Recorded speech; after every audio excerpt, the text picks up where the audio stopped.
Mahirap mag-general cleaning. General cleaning ba yan o lipat bahay? Damit lang at gamit yan. Wala pa yung mga pusa. Ayun, si Kingging. Ay, si Whitey. Kasama yung dalawang. Si Whiskas. Si Whis at saka si Cass. Pero syempre, hindi naman lahat yan dadano natin. Pero ganito lang kagulo.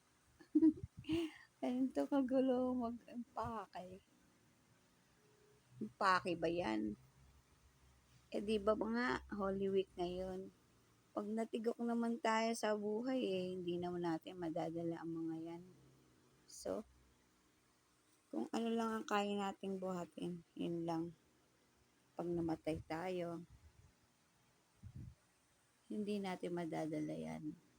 Haharap lang tayo sa Diyos, sa Allah, kung ano ang mga mabubuting gawain nating ginawa dito sa mundong ibabaw.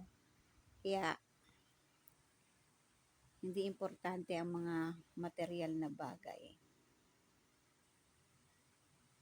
Salamat sa lahat ng mga gamit na ito na nagamit at sa mga basura na pwede nang itapon. Siya nga pala, Wednesday, Holy Wednesday ngayon. At bukas ay Monday, Thursday. Kumuha na yung basura. Kailan pa kaya sila kukuha ulit? Holiday na bukas. Baka sa Sabado de Gloria. Ilang sako kaya itong ibibigay ko sa mga basurero?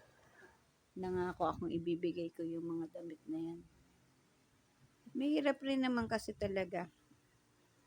Ang maraming kalat, ang maraming gamit. Kaya, goodbye mga gamit. Less is better. But, piliin lang natin yung mga mabubuting magagamit. At pwede pa rin ibigay na matitino. Ibay pa rin yung basura na ibibigay mo at ibibigay mo sa mga tao. At iba pa rin yung mga itatapon mo na lang. Tatapon na talaga ang mga gamit. So, lesson learned, huwag masyadong mag-acquire ng maraming gamit kasi gastos din yan.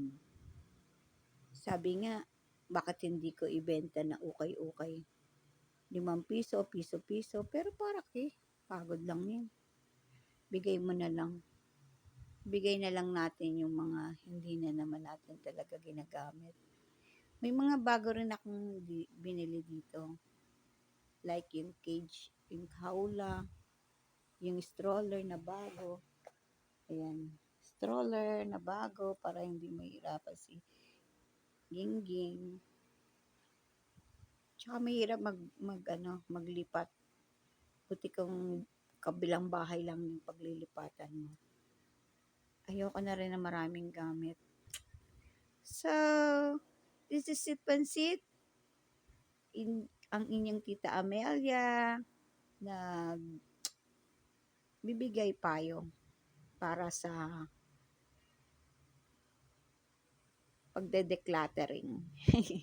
Dapat nga nung Chinese New Year pa kaya lang masyadong busy tayo ang lola nyo. Kaya, ayan, maraming nangyari. Tsaka yung January, very, very critical yun. Yun ang health condition ko. Yun yung time ng mga sakripisyo kong ginawa para sa mga kapatid ko na magagaan ng mga kamay. So, bahala na si Allah. Importante, buhay pa ako. So, this is Sip Pansit. This is your Tita Amelia signing off. Yes. Bye. Hindi bye.